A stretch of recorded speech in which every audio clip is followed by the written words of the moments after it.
Vous avez faim de la parole? Amen. Ah, c'est bon, on va y aller. Je vais continuer sur l'Épître aux Colossiens, le chapitre 2, depuis le verset 1 au verset 7. Je veux en effet que vous sachiez combien est grand le combat que je soutiens pour vous, et pour ceux qui sont à Laodicée, et pour tous ceux qui n'ont pas vu mon visage en la chair, afin qu'ils aient le cœur rempli de consolation, qu'ils soient unis dans la charité, dans l'amour, et enrichis d'une pleine intelligence pour connaître le mystère de Dieu, savoir Christ. Mystère dans lequel sont cachés tous les trésors de la sagesse et de la science. La Bible allemande ne dit pas la science, elle parle de révélation. Je dis cela afin que personne ne vous trompe par des discours séducteurs, car je suis absent de corps et je suis avec vous en esprit, voyant avec joie le bon ordre qui règne parmi vous et la fermeté de votre foi en Christ.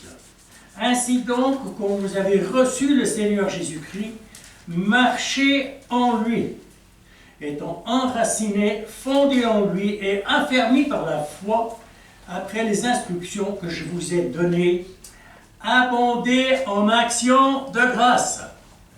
C'est ça qui m'a tellement touché, cette fin de ce verset 7. On connaît tous un peu la vie de Paul, un homme merveilleux, un homme qui est un exemple extraordinaire pour nous. Il a passé par des souffrances terribles, mais il a persévéré. Et c'est ça qui doit nous encourager, de persévérer malgré tout. On ne sait pas ce qui nous attend demain après-demain, mais persévérons dans la foi, comme c'est écrit dans ce texte. Je crois que c'est très, très important. Paul, c'était un évangéliste par excellence, on l'a déjà dit plusieurs fois, mais c'était aussi un homme de prière. J'étais encouragé de relire 2 Timothée 1:3, nuit et jour. Nuit et jour, je me souviens continuellement de toi dans mes prières. Ben, il faut le faire, hein? C'est un exemple extraordinaire. Nuit et jour, il priait pour Timothée, qui était pour lui un collègue de travail extraordinaire, qui a fait un ouvrage merveilleux, qui a fait un travail merveilleux. Je relisais là le verset 6, 2 secondes. Ainsi donc, comme vous avez reçu le Seigneur Jésus, marchez en lui. Et c'est ce que Paul a fait. Paul a reçu le Seigneur. Il l'a reçu d'une façon un peu violente. On connaît la situation du chemin de Damas. Mais après, il a été pris en école par le Seigneur, qui l'a enseigné. Et c'est devenu un homme qui a continué le ministère. Il a continué de travailler pour le Seigneur. Il s'est donné à 100% pour le Seigneur. Waouh! Et ça, je trouve extraordinaire. 2 Corinthiens 11, 25, on est surpris quand on relit « J'ai été battu de verge 3 fois, une fois lapidé, 3 fois j'ai fait naufrage, un jour et une nuit dans l'abîme, sans compter les mois d'emprisonnement enchaînés. » Et il écrivait des épîtres. Il faut le faire. Paul était très préoccupé pour ses collègues, pour son Église. Il a tout donné. Et où il était très préoccupé, c'est chaque fois qu'il quittait l'Église, qu'il repartait ou qu'il envoyait une lettre, tout d'un coup il recevait des renseignements comme quoi des faux docteurs sont rentrés dans l'Église. Et là, il était brisé, il était découragé. Mais il n'a pas lâché, il a continué à persévérer dans la prière.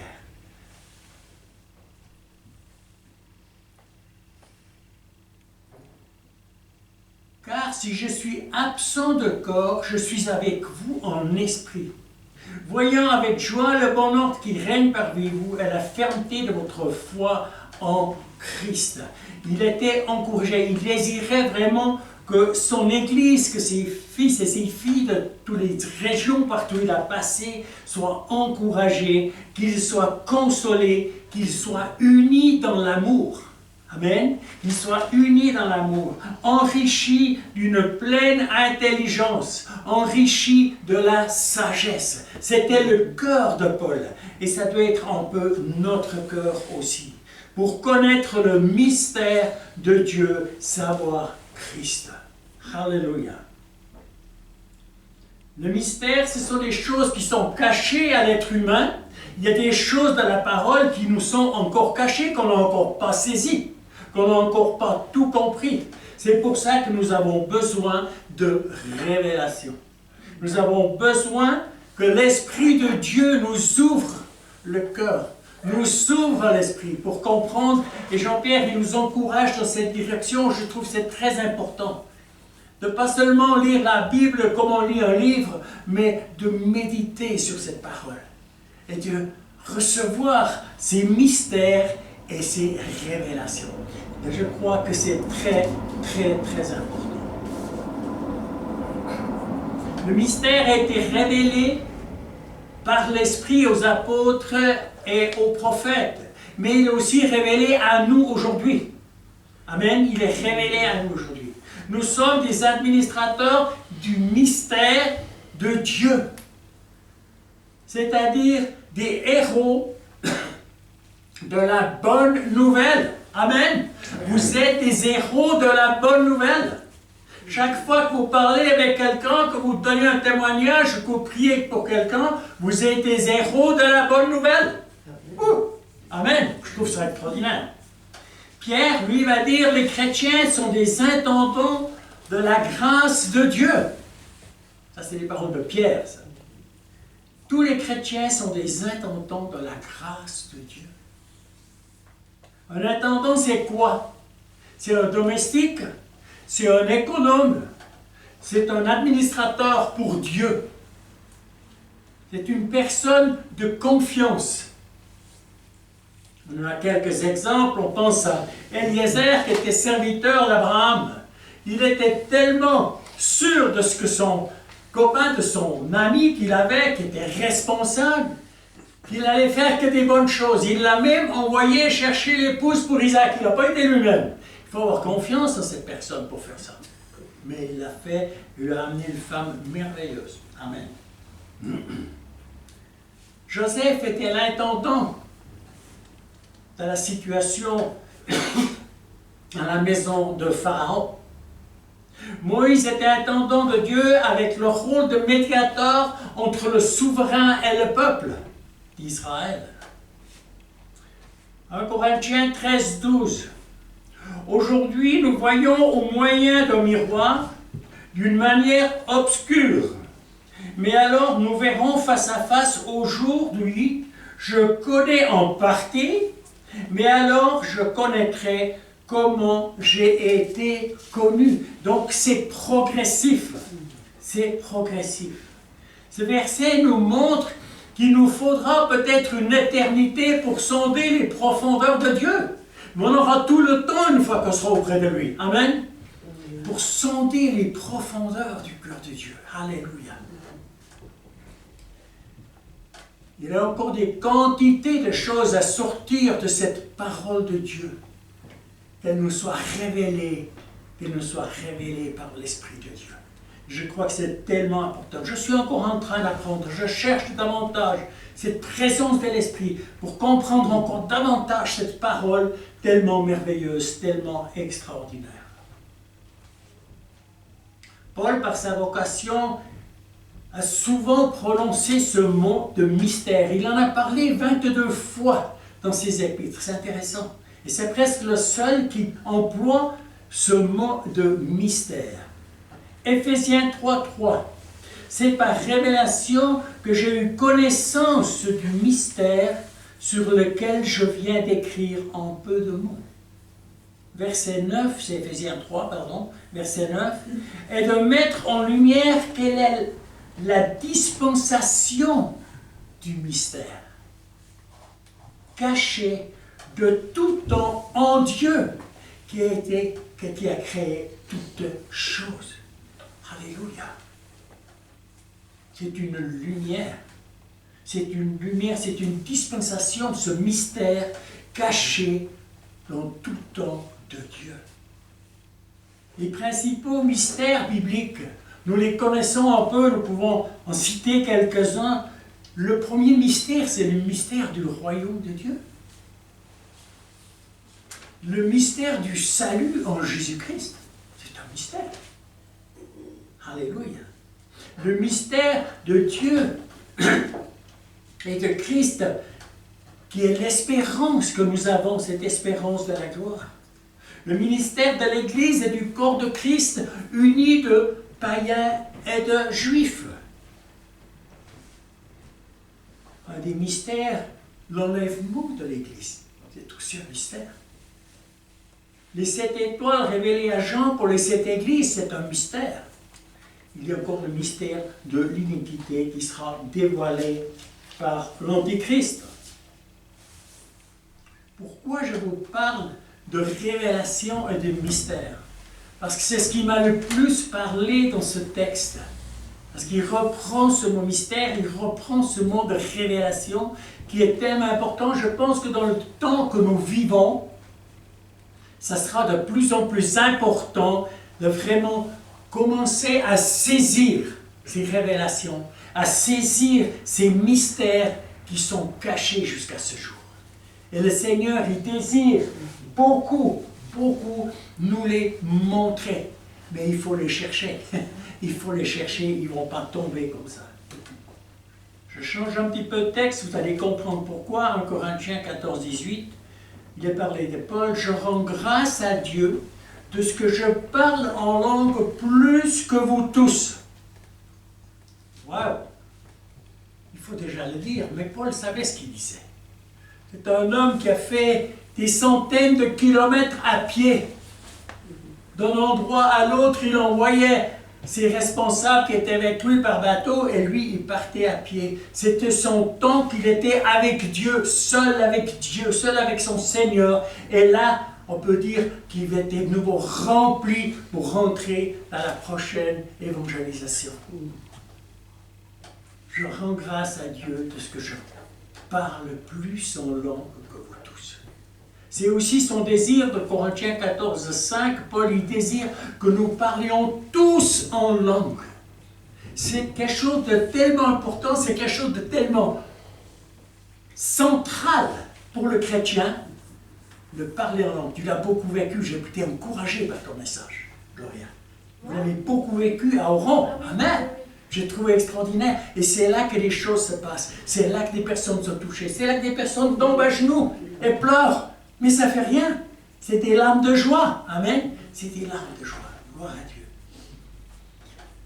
Si je relis un peu les épîtres de Paul, je suis encouragé de voir le nombre de fois justement où on va parler de révélation et de mystère. Et moi, ce qui m'encourage, c'est qu'une des clés pour vivre cela, pour expérimenter les révélations et le mystère, c'est de parler en langue. Il y a là-dedans beaucoup plus de puissance, d'autorité que vous pouvez imaginer. Et je proclame que celui qui ne connaît pas le parler en langue, il lui manque quelque chose d'essentiel. Il lui manque quelque chose d'essentiel. C'est ce que nous montrent justement ces épîtres de Paul, qui étaient remplis de l'Esprit de Dieu, parce qu'il priait beaucoup en langue. Et s'il a dit que personne parle autant en langue que moi, je suis essayé de rattraper, mais j'y arriverai certainement pas. Mais j'aime beaucoup parler en langue. J'aime beaucoup, je peux parler des heures. C'est absolument phénoménal. C'est un mystère. C'est un mystère. Mais c'est tout à fait au 100% juste, parce que c'est d'esprit à Dieu que ça se passe. Alléluia. J'aimerais vous encourager, multiplier le chant et le parler en langue. Persévérer dans le chant et le parler en langue. Et nous allons voir des changements glorieux dans notre vie de chrétien journalière. Amen. Je reprends juste un verset. Le verset 3. Mystère dans lequel sont cachés tous les trésors de la sagesse et de la science, c'est marqué là, mais c'est de la révélation, ça doit être écrit normalement dans le texte allemand. J'aimerais vous encourager. Recherchons ces trésors cachés. Voilà. Ils sont dans la parole. Mais il faut aller les chercher. Ils ne vont pas nous tomber dessus, je vous promets.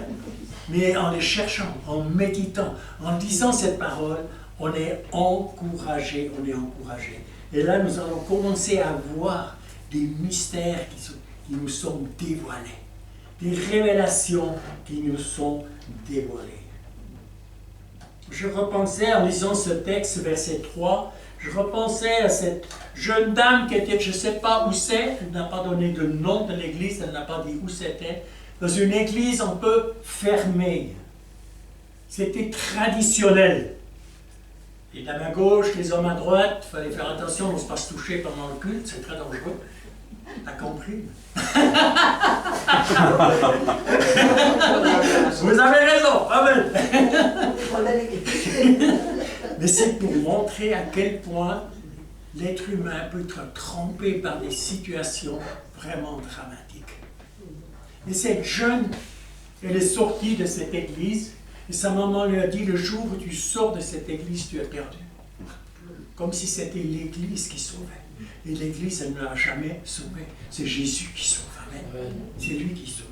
Elle était dans une église un petit peu vivante, où elle était vraiment motivée. Chaque fois qu'elle faisait les visites chez sa maman, chaque fois qu'elle arrivait au salon, sa maman sortait du salon, allait pleurer à la chambre à coucher. Elle était persuadée que sa fille était perdue. Ça m'a parlé, j'ai dit, waouh, est-ce qu'on peut vraiment tomber aussi bas que ça? C'est tellement tragique. C'est tellement, tellement tragique. Et oui, malheureusement, ce sont des choses qui existent aussi. Juste un tout petit peu de refresh sur ce que j'ai prêché les 2 dernières fois. Qui se rappelle? Des fois, c'est bien de se rappeler un petit peu. Qu'est-ce que vous avez entendu? Est-ce qu'on garde qu'une petite partie des choses qu'on entend? Vous êtes d'accord? Soyez remplis de toute la plénitude de Dieu. Voilà. Si vous êtes remplis de la plénitude de Dieu, vous n'avez aucun manque. Voilà. C'est tellement important. C'est tellement important. Christ en vous, l'espérance de la gloire. Là aussi, recherchons Christ, recherchons le Seigneur. Lui en nous, c'est l'espérance de la gloire. D'ailleurs, on est transporté dans les lieux célestes. Amen. Gloire à Dieu. Vous êtes la lumière dans ce monde. Et on a regardé ce mot lumière, ce qu'il nous dit. Il nous dit quoi? Il nous dit que c'est quelque chose qui émet une énergie. Et je vous ai dit, chaque fois que vous parlez, vous émettez une énergie.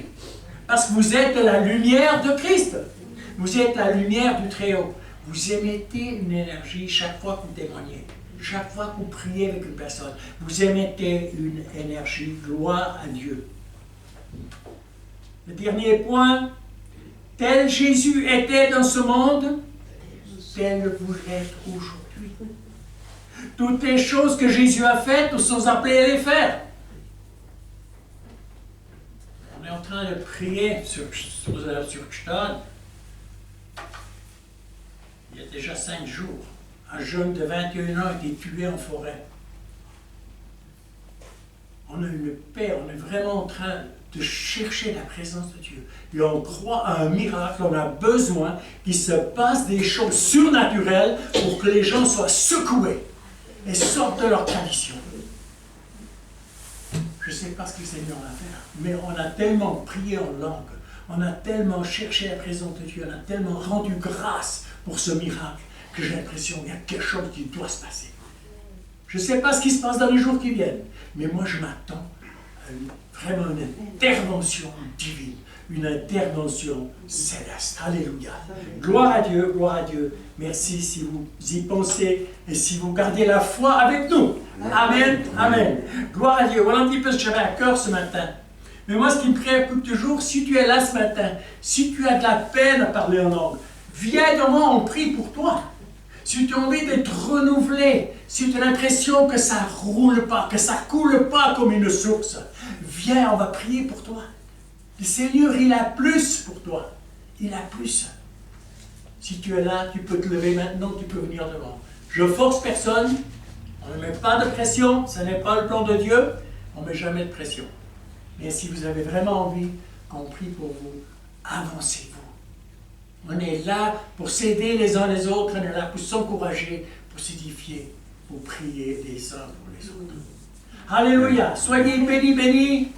Un grand shalom, une toute bonne journée, un bon dimanche. Que le Seigneur soit avec vous. Seigneur, je te rends grâce pour ces paroles. Je te rends grâce pour ces mystères. Je te rends grâce pour les révélations. Je te rends grâce parce que tu es celui qui veut nous donner ta plénitude. Tu veux permettre qu'on émette une lumière. Je te dis merci, Père, dans le nom de Jésus. Que mes frères et sœurs soient bénis, soient remplis de ces plénitudes, qu'ils reçoivent ces révélations, qu'ils reçoivent ces mystères, dans le nom puissant de Jésus. Amen, amen, amen. Amen. Soyez bénis et bénis. Alléluia.